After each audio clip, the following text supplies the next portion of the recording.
বিশ্ব test championship শুরুর আগে পাকিস্তান শাহিনসের বিপক্ষে নিজেদের পরখ করে নেওয়ার বড় সুযোগ ছিল বাংলাদেশ এ দলের। তবে সেই সুযোগটা লোপে নিতে ব্যর্থ হয়েছে বাংলাদেশের ছায়া জাতীয় দল।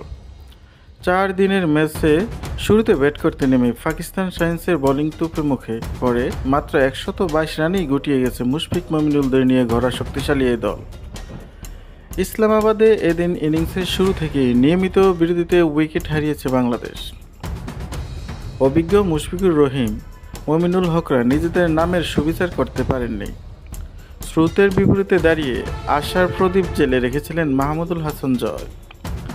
তার 50তেই পাকিস্তান শাহিনসের বিপক্ষে কোনোমতে 100 পার করতে পেরেছে বাংলাদেশ এই দল।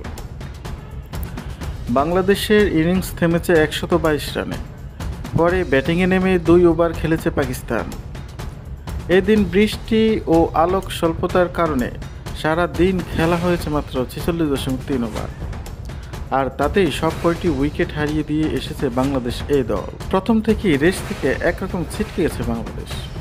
এদিন বাংলাদেশের হয়ে একাই লড়াই করেছেন মাহমুদুল হাসান জয়। 116 বলে 9-4-এ 65 রান করেছেন এই ওপেনার। বাকিদের মধ্যে দ্বিতীয় সর্বোচ্চ 14 রান এসেছে মুশফিকুর রহিমের ব্যাট থেকে।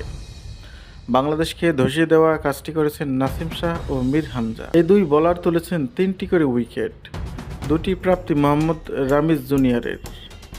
শেষ বেলায় ব্যাট করতে নেমে 2 ওভার ব্যাট চালালেও কোনো উইকেট হারায়নি পাকিস্তান শাহিনসকে কোনো বিপদ হতে দেননি সাইম আইয়ুব ও মোহাম্মদ হুরাইয়ারা। 2 ওভারে 2 রান তুলে দিনের খেলা শেষ করেছেন তারা।